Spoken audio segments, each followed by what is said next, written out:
It's always a self-insert with these woke writers every single time. And the Acolyte now has been revealed that the Sith are a self-insert for Leslye Headland. Wow. This is a lot to unpack just by itself. And it makes a lot of sense as to why this show doesn't make any sense. And you can see in the Sith language and all that, where they're portrayed as heroes, and they're whining at the Jedi about kind of wanting to be free and to be who they are, embracing their dark side rather than suppressing it. It's really an allegory about LGBTQs, right? The alphabet people. And that's what Leslye identifies as. And as you know, that's all they think about, these people 100% of the time. They're just degenerates. And so with that, they made the Jedi evil and the Sith good, at least in their own eyes. It didn't really work that way, in the show, because it just made no sense.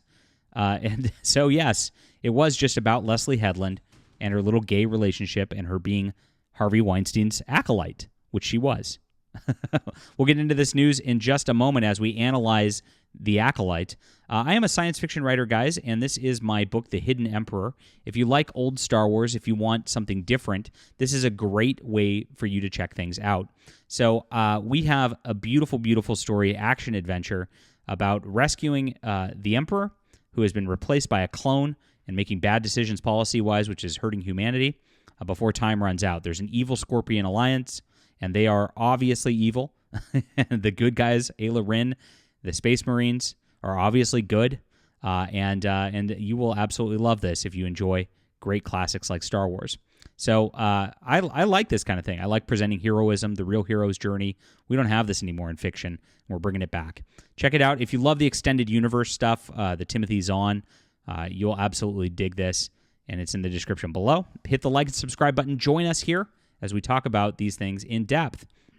Leslye Headland, the showrunner for The Acolyte, recently explained why she sees the Sith villain as an avatar for herself. Oh, very nice. The self-insert. In her Collider interview, which is a long interview, by the way, I mean, it was a big cope fest for the entire series. They must have spent, it was a written interview, but they must have spent 2-3 hours going off on this and going back and forth with each other, amping each other up over The Acolyte and the fact that it was a failure, trying to justify the fact that it was a failure, trying to justify the $180 million budget for Disney that this just pooped away in 8 episodes. I mean, it was insane. And just reading through the interview, you just can't, are like, is this real life? It's really crazy. So she was asked by Lovett at Collider, aside from the obvious allusions to other ships, are there any other enemies to lovers' dynamics that informed your decisions you were making as you were playing with these two characters? And I'm gonna stop with the whole question right there. Enemies to lovers' dynamics. If you see the problem with these like wine-ant women making these Star Wars movies, and you should, the reason that it is a problem is all they care about is the weird shipping relationships in fan fiction. So all the little Reylo people who just really wanted Kylo Ren and Rey to like get together and have a happy marriage and babies and all that are a part of this sort of thing. And that's what they do in their fan fictions. They ship all these characters who shouldn't be together, make up these little fantasy fictions in their head, and they're bad writing every single time. I mean, this has been going on for decades. There's fan fiction all over the internet of all these things. Honestly, if a lot of people don't know this, but remember the 50 Shades of Grey, the ultimate wine-ant novel movie that the women loved because it was degenerate porn, was just Twilight fan fiction. It was, what if Edward and Bella were like these weird, creepy BDSM people? I'm dead serious. That's the history of it. It was written as fan fiction, and then it was called Master of the Universe, the lady titled it, because they don't have, again, fan fiction people don't have any creativity, any good writing. Yes, that's a He-Man title, but that's what they did. And then they took it and they just filed the serial numbers off and made it into the weird publishing juggernaut it ended up being because it was porn. And this is kind of like weird Sith porn here in The Acolyte as well. And that's what Leslye Headland's trying to get at here. There are so many. But I'm going to say no because I was really working from muscle memory. It's weird. What a weird state, muscle memory. And then the dude gets naked in it? Oh, okay. Yeah. He did. He got naked. I didn't want to quote something else. I just wanted to click on the kind of stuff I wrote when I was in high school. There you are.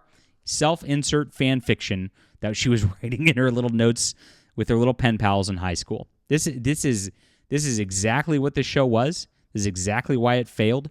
And this is exactly why you should never hire people like this to do anything. Oh my gosh. I love these characters. Yes, so she loves her non-binary force created from lesbian space witches, black twins. That's her ultimate fantasy. And she loves the Sith because she identifies as evil, right? I love the Stranger. There's always a character that's an avatar for me that I really, really love. And that's bad writing 101. Like, you don't need to put a self-insert character into things, especially into everything. And she's saying that she uses amateur writing in everything she does. In everything she does, there's always a character that's an avatar for her. We see this so many times with just bad fiction. I remember when DC Comics actually put out that I Am Not Starfire book by Mariko Tamaki, who's another weird, cat lady lesbian person. She made a daughter of Starfire who looked like the Penguin for some reason, who's a DC Comics character. She looked ugly little girl who is a lesbian, non-binary, and all that. And it was just about her being sad that her mom's a hot superhero. And so it was obviously a self-insert about Mariko having her sad little life growing up. And it was a train wreck, like everything else is. And this is what they do every single time in this stuff. In Russian Doll, it was Charlie Burnett's character, Alan. It's also weird that Leslye keeps making male characters her self-inserts. It was her self-insert in this one's the naked Jedi dude who's trying to take off his clothes in front of the young black girl and be like, hey, you like what you see? I mean, that's what Leslye, well, her being Harvey Weinstein's assistant, kind of makes sense in that context, I guess. It's very creepy stuff. But her being a lesbian obviously just means she doesn't have a man in her life. And let's state the obvious. She's obviously missing the maleness in her life, feels like she couldn't get it, and is trying to replace the maleness in her life because she's down this degenerate path and lifestyle. And that's it. That's why she identifies as these male characters. The Stranger is obviously a badass, but I mean much more than his character. I'm not going around doing the fantastic lightsaber battles and murdering people and being an all-around badass. Wait, murdering people is being a badass? You see how corrupt they are in their minds? I would never think that. I'm a writer. I would never think, hey, the murderer's a badass. No, the murderer's a creepy weirdo who needs to be stopped. They're evil. But I would say what he talked about in episode 5 is something I really dug down.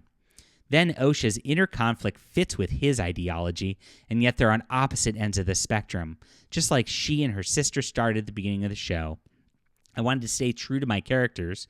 I tried my best just to stick with the tropes and stuff I loved and not try to think about, especially with the classics. I think it would have been a little too quotes around if that were the case. And here's a little weird shipping stuff that they did here. She was inserting her own family drama into the show. She said she had a strained relationship with her youngest sister, and that's what the Osha and May thing was about. They just went back and forth with each other nonsensically, try to kill each other over just nothing. And I feel like one of the reasons it's strained is we both see each other as the bad guy. And if I was going to tell a story about bad guys, it seemed to me that the place to start should be familial relationship where one person is adamantly convinced of her correctness and the other is adamantly convinced of her correctness. We don't speak. I think this will be a surprise to her. So very weird. She identifies as a bad guy. She wants to be a bad guy.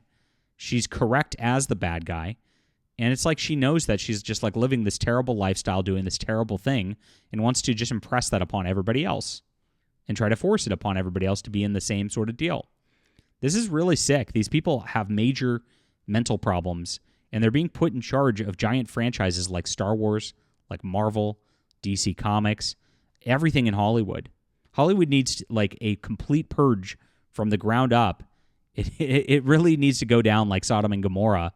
And we need a better entertainment industry built on real values, real stories, and real characters that aren't just self-inserts anymore.